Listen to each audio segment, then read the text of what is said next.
So, the last lesson we have explained the scope of the Shamatha practice, Fan Wei. And we have explained that another name for Shamatha in the Buddhist tradition is Chitta Bhavana, which means the cultivation of the mind. Or actually literally translated, becoming the mind. We actually become the mind when we have shamatha.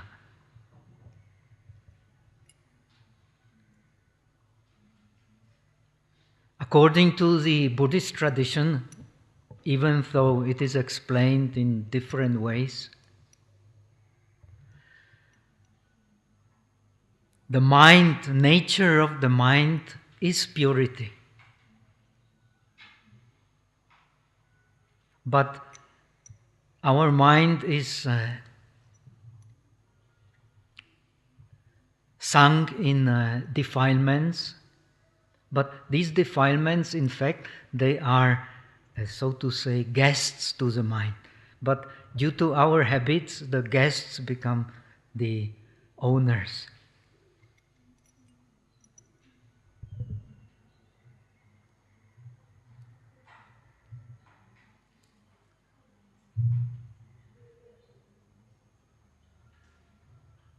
So we are in trouble because the guests are our owners and we don't know who actually our owner is.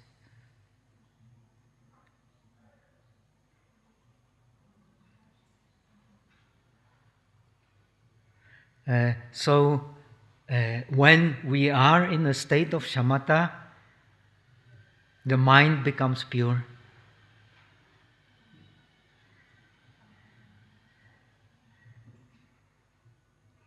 It is the one-pointedness of the mind which makes the mind pure.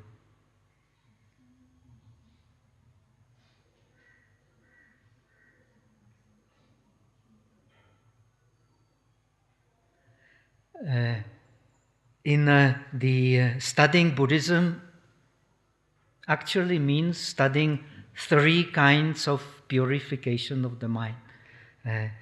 They are called the three learnings, three shiksha, sanzhong xue, xue, jie xue, ting xue, hui xue.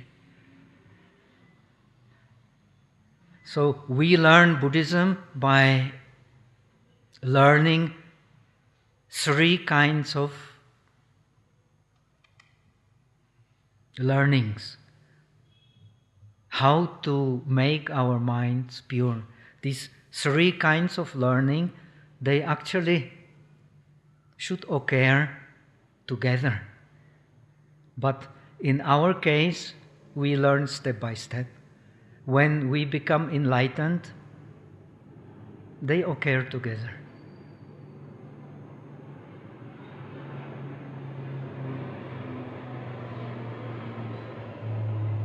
According to the same principle,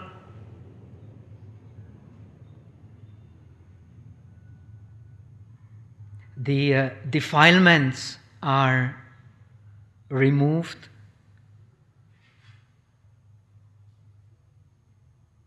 by three kinds of practices.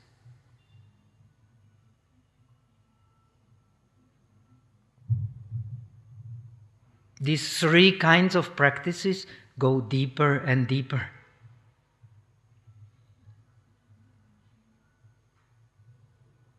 The first kind of practice is removing defilements by sila. Sila means moral conduct or moral discipline.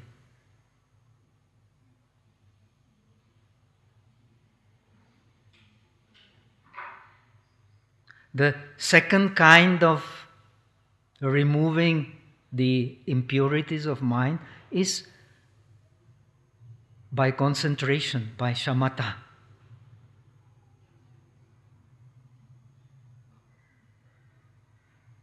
And the third kind of removing the defilements is by wisdom.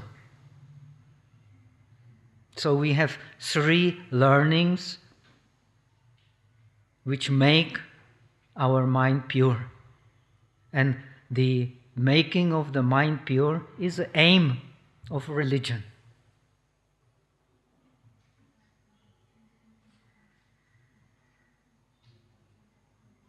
The aim of any genuine religion is to make the mind pure.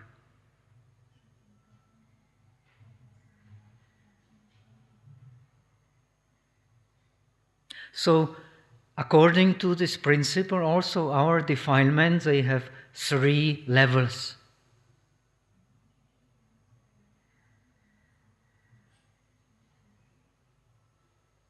The level of defilements that can be removed by moral conduct, by moral discipline.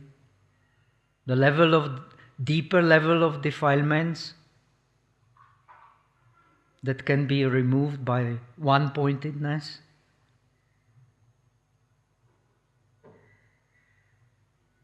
And the deepest level of defilements, which are called anushaya or latent defilements, sleeping defilements, sui mien, they can only be removed by wisdom.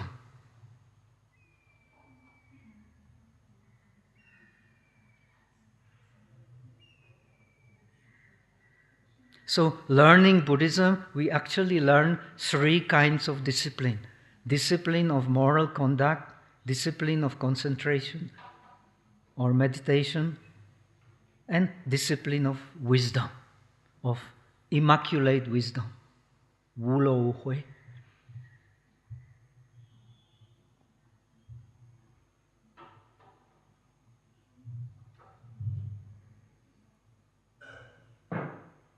Now, in the Abhidharma commentaries, you will find a very nice story, which I'm going to tell you. By telling stories, the teaching becomes more interesting. And this is why the best teachers teach by telling stories.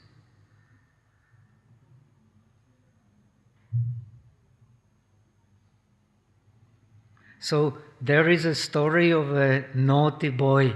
You may have seen a naughty boy. Have you seen a naughty boy? Tiao pi xiao hai. Have you ever seen a tiao pi xiao hai, a naughty little boy?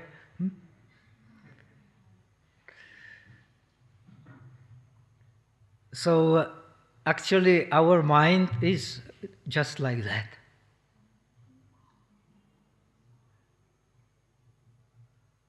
Now we are studying the Bodhisattva path.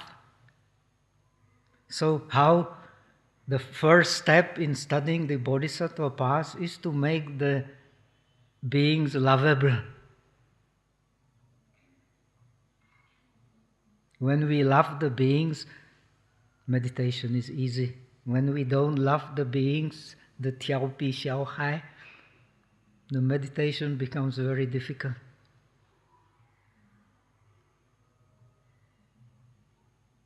Actually, we beings, we are all naughty children. One bunch of naughty children.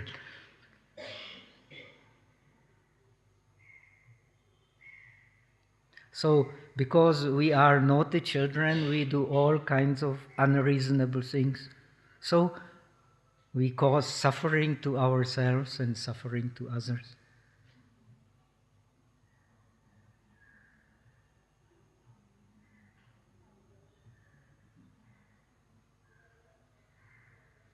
So, this naughty child goes to the forest.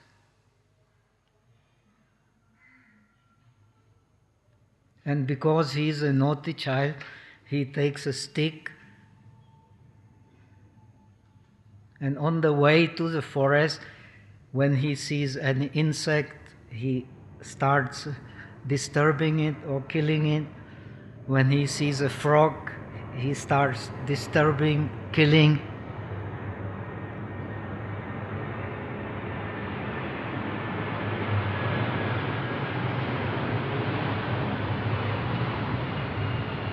He will hit the branches of the trees on the way.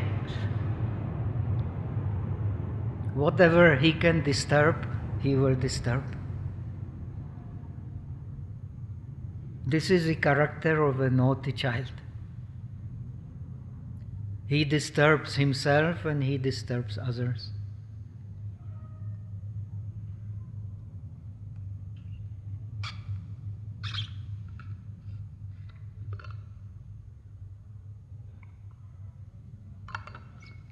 Now this naughty child enters a forest, and in the forest there is a meadow, and on the meadow he finds an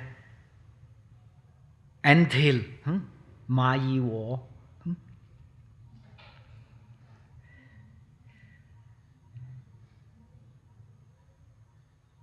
These white ants, they make tunnels, they make very big constructions, and inside the tunnels,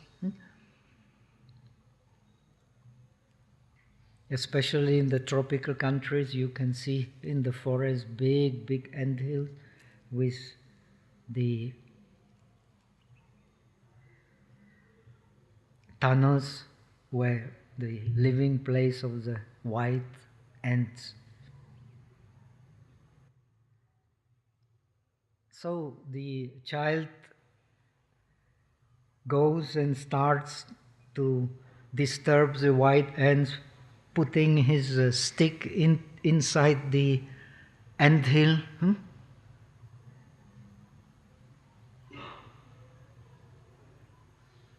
And those of us who come from tropical countries, they may know who likes to sleep in the anthills, the cobra snake.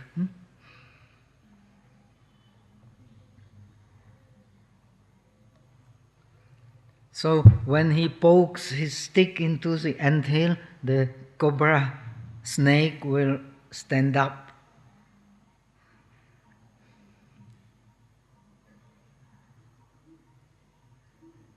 If he continues poking, when it stood, then it will come out and hit him, bite him, then he may die, or if he's very happy, if he's very lucky, he may experience a lot of suffering.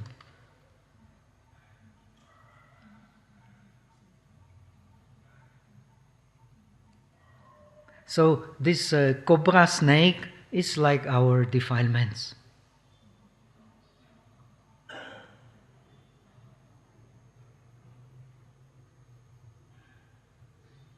They are very troublesome.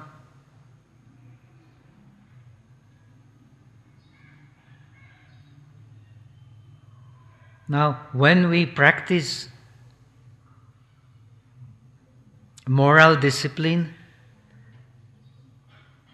the cobra will rise, but it will not hit.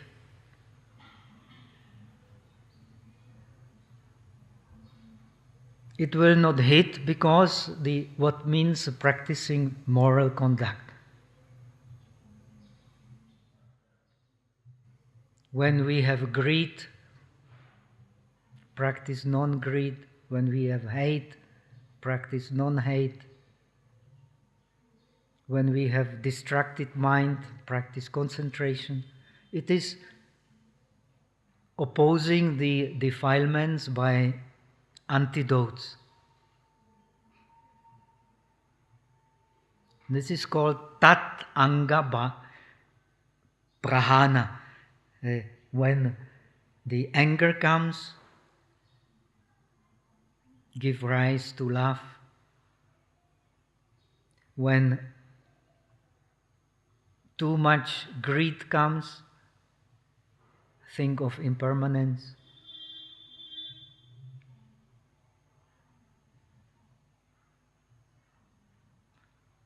When pride comes, think of we beings, we are just 6 elements. When ignorance arises, think of dependent origination. So, the defilements will arise in our minds, but they will not bite. They will not bite outside.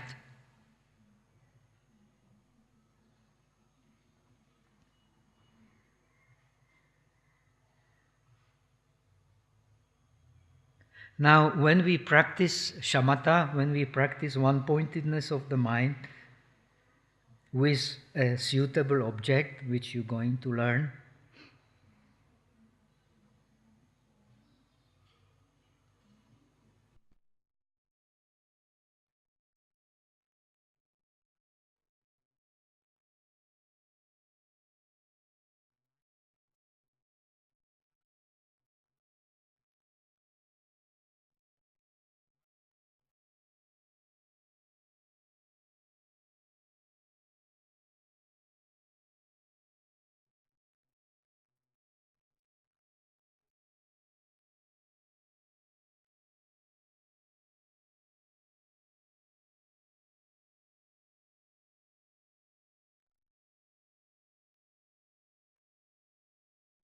as there is an object to grasp,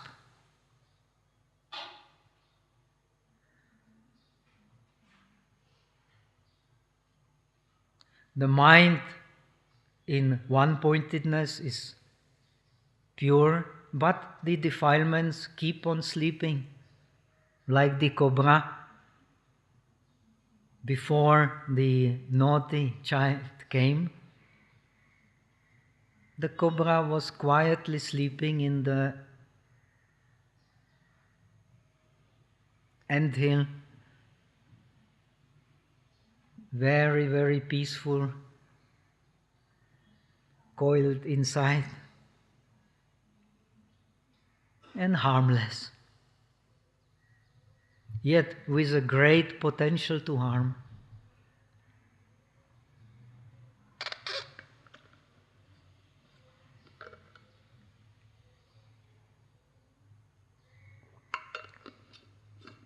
So,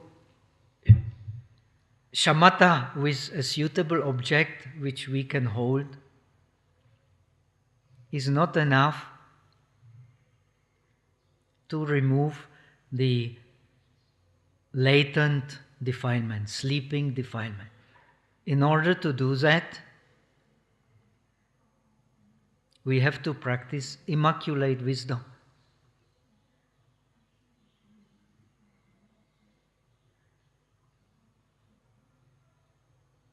Only the immaculate wisdom, wisdom which has no object to hold,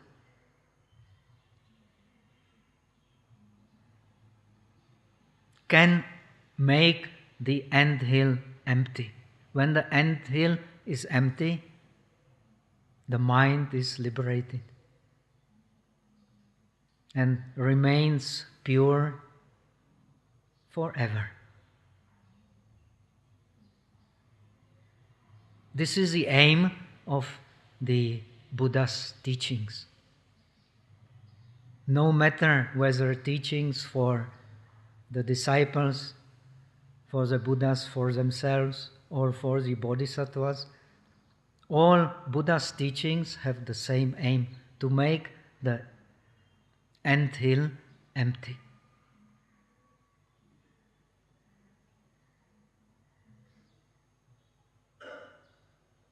When the anthill is empty, then no more danger.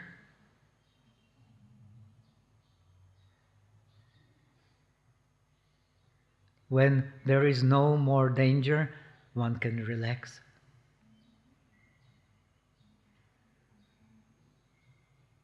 As long as the anthill has cobra inside, the mind cannot really completely relax. Impossible.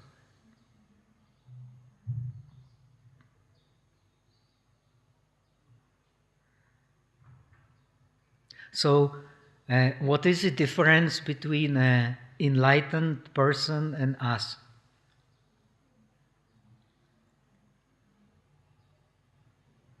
The enlightened person, as opposed to us, is the one who always stays in the state of what is called prashrabdi.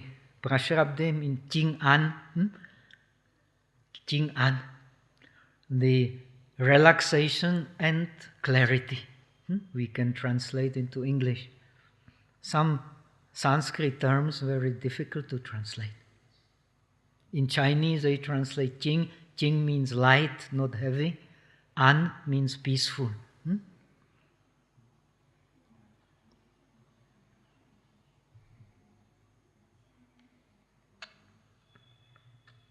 So we learn Buddhism with a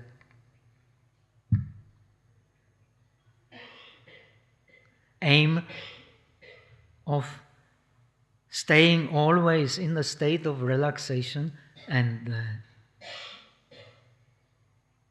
clarity.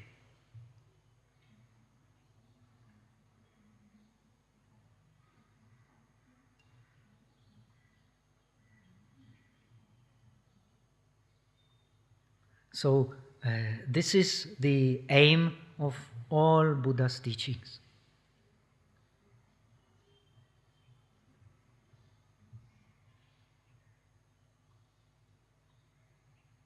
We can explain in a different way, but finally it boils to the same thing.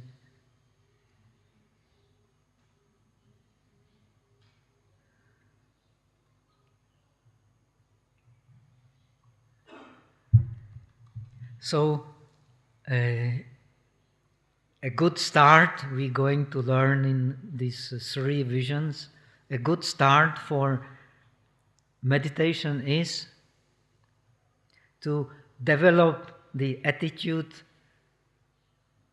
of a love towards the naughty child.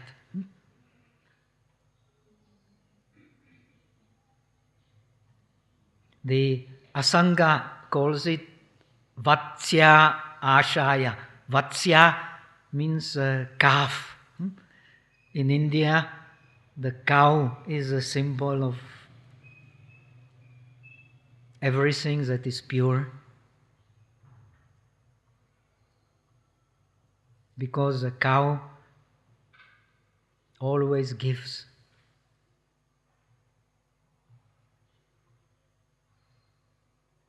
And of course, the Vatsya means a calf, the child of the cow. Child of the cow, very, very naughty.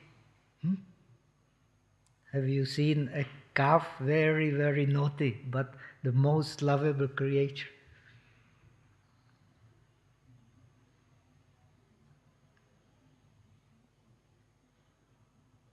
So what does the farmer do with the calf? This naughty, lovable creature. He binds it to a pillar or to something that holds, and the calf will run and run and run and run.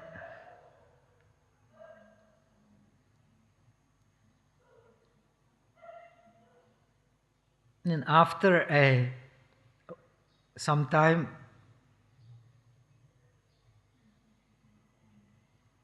it gets tired, so it will sit down.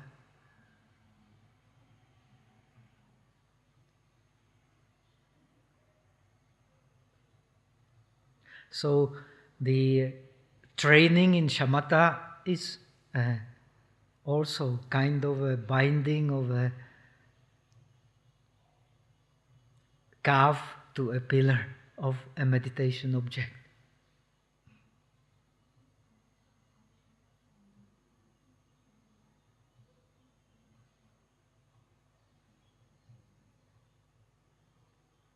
But this, we have to see this calf as something lovable. This is very important.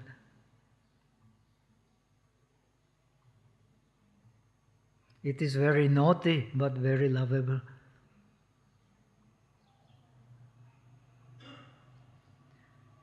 The lovable naughty is very easy to subdue.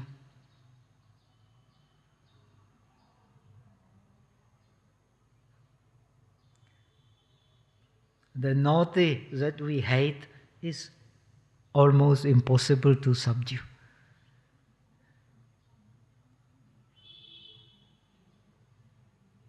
So the first thing in learning shamatha is to develop a positive attitude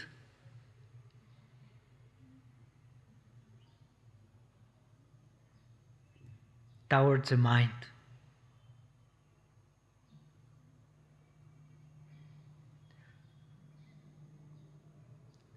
According to Buddhism, we are beings because we have naughty mind. If we don't have naughty mind, we are Buddhas.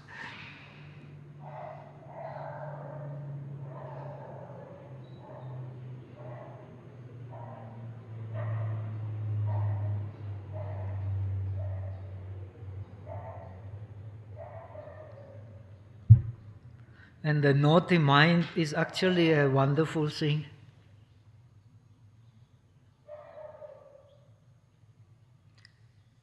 To have a naughty mind is a lot of fun.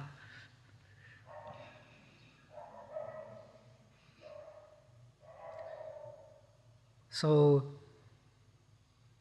some of us thinking, this meditation, I am having so much pain, I am the Then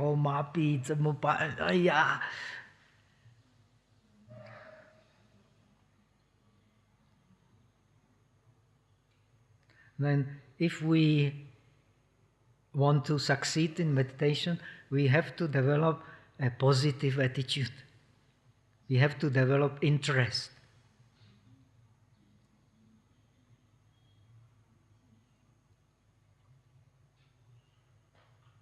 So we will be able to tolerate all kinds of inconvenience.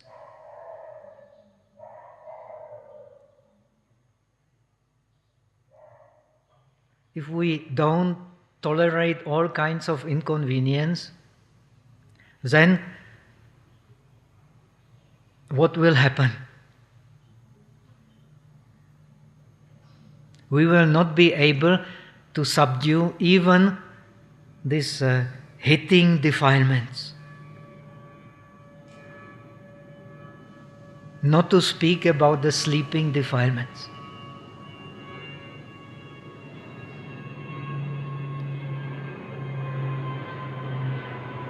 This hitting defilement, they are called paryavastana.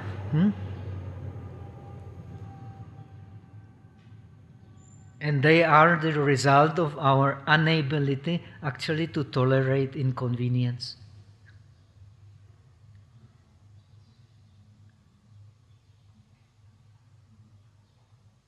So learning meditation to start with is learning endurance, kshanti, ren.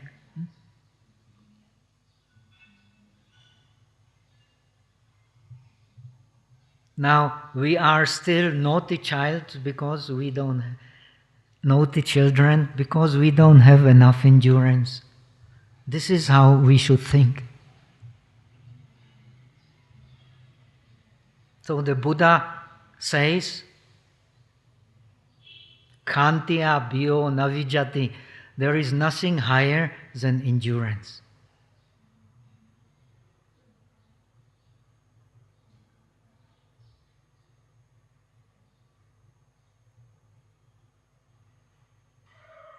So let us try to keep this in mind, and now it's about the time to do meditation. Then before we explain in detail the techniques, we have to explain the basis. And this is very important base. Learning meditation is learning endurance. Without endurance, no one has ever learned meditation.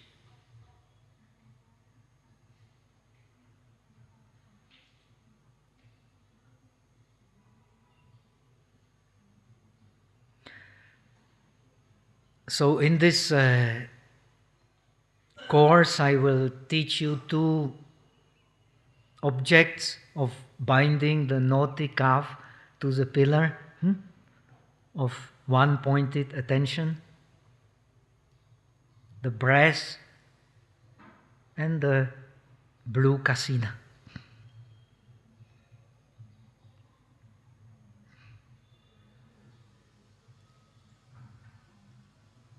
I will explain now only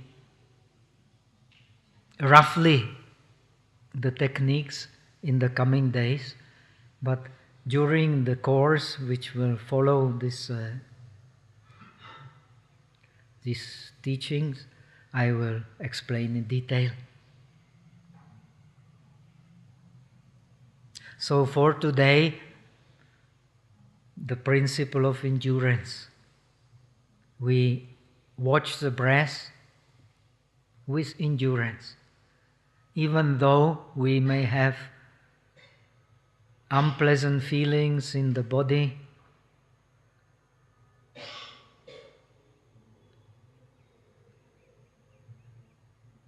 we continue being mindful of the breath.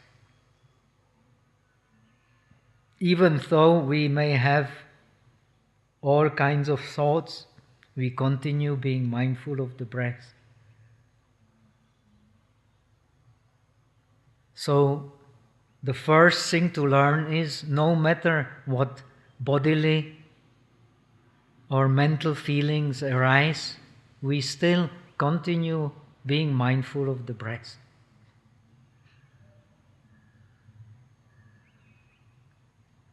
And in the technique we are learning, we mindful of the breath,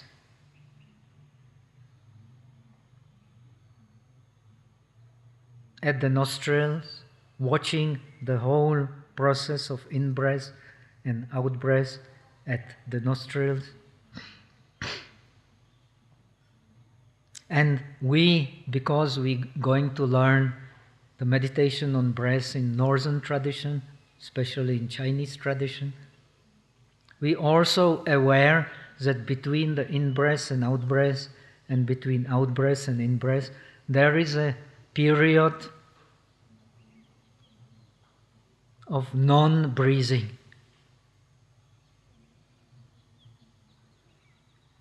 In the Indian tradition of yoga, this period is actually the most important for learning meditation on the breath.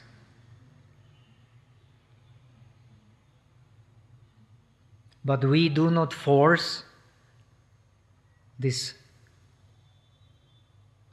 period between the in-breath and out-breath and out-breath and in-breath, which is technically in yoga called Kumbhaka. Kumbhaka means pitcher. Pitcher.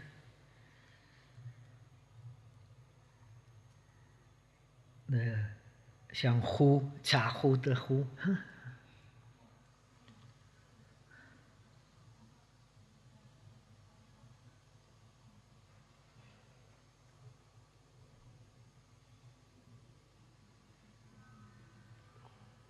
So we breathe in, then the pitcher will be filled. The pitcher is our body. Breathe out, the pitcher will be empty.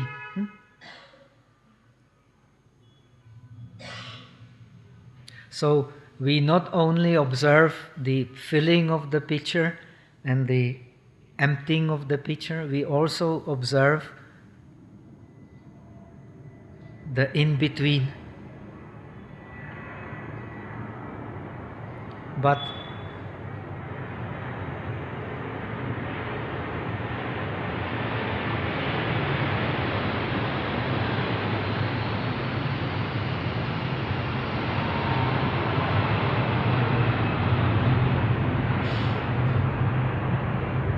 But we do not try to prolong this period of in between by force, just by attention. Okay? In future we will learn more, so let us finish here for today, and we have like 20-25 minutes for meditation. We bind the lovable little calf to the pillar of in-breath, out-breath, and in-between breath,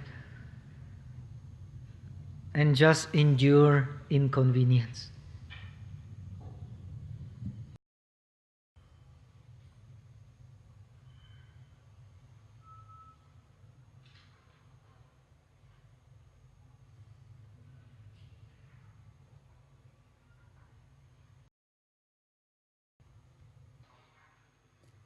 Yuan ci gong de pu ji yi qie, wo tan yi zhong sheng jie gong chen fo tao. May the merits we have gained spread to all beings, so that myself and them together attain the Buddhahood. Thank you.